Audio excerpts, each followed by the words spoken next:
Hey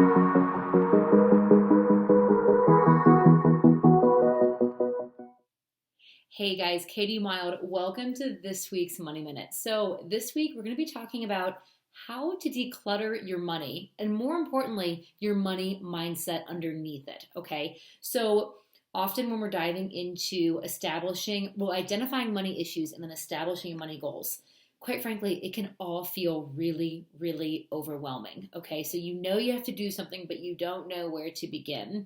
So the very first step is, of course, doing a self-assessment. And I have all sorts of videos on how to do that self-assessment. Click below. But once you've done that and you've identified, okay, this is my driving thing, this is my vision of how I want the year to go, and then here are the goals I want to support that. Once you've identified that, then you got to get to work. And the first step of the work that really begins then is getting organized. So in this video, we're going to go over just a few quick ways that will get you organized, get your mind clear, get rid of all that clutter, and get your money mindset right. So the first thing, I always recommend you should keep digital copies, and if you're up for it, physical copies of things like make copies of your receipts, make copies of your tax records, make copies of your financial files, and keep them in a couple of different places. And when I say a couple of different places, that does include online sources. If you go, Katie, I really don't like paper, I want to minimize it, that's okay. That's fine. You can throw things out. Just make sure that you have a digital copy at the very least somewhere. When you have digital copies, make sure you include notes and years for which tax year different things were applicable for. And we'll get more into taxes in just a minute. The next thing, and since this video is coming out in January is a great reset month for this, as you're doing a financial review anyway, look at all of your insurance coverage. So looking at it annually, it's a great time to assess and make sure not only that you're getting the maximum savings that you can through things like bundle rates, but also double checking your coverage and making sure that you have enough and that all of your needs are still being met. You may have taken out an insurance policy years ago, but you have to update it every year because life changes and your needs and priorities change. So make sure to call an insurance broker because they can shop on your behalf to lots of different carriers. Ask them about bundling, ask about discounting options, and always look for ways that you can save and make sure that you're being adequately covered. Okay. I would also say this. You should not wait until one time a year. You should not wait until February, March to start working on your taxes.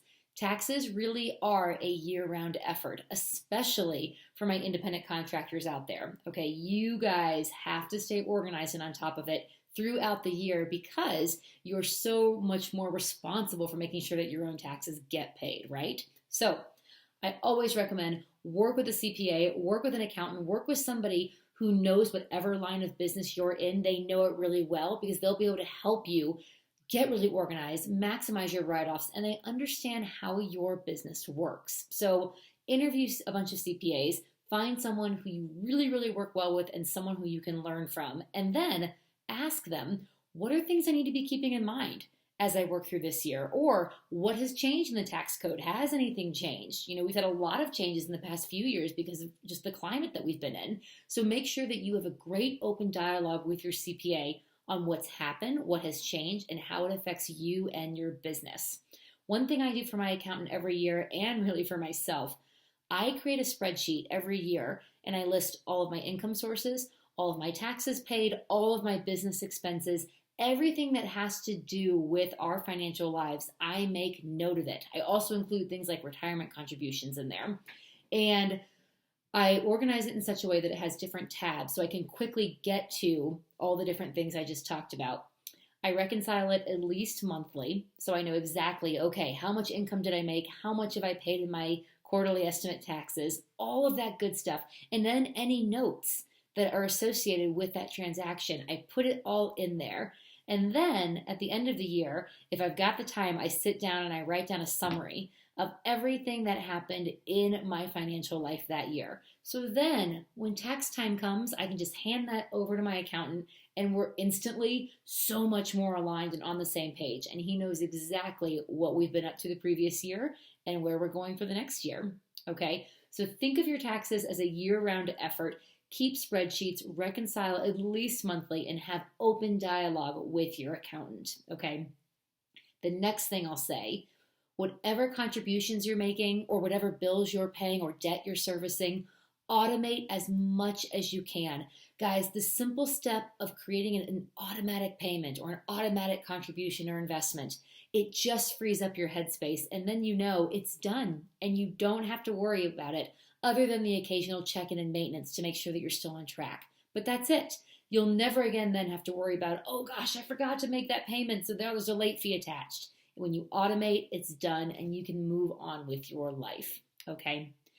The next thing, I recommend keeping a running list of things that you think you want. So like if you like to shop on Amazon, the Amazon Wishlist feature is a great option for this. If there's something that if you're casually shopping, you're casually perusing, and you see something that you like, don't put it in the cart.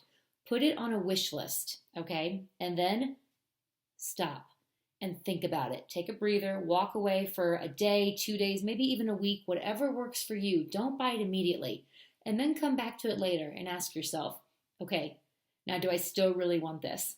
I would bet that more often than not, you will find that you don't. So you may be saving yourself from splurging and unnecessary overspending because you got caught up in the excitement of the moment. Really step back and ask yourself, do I need this or can I service this another way? And then come back to it later, okay?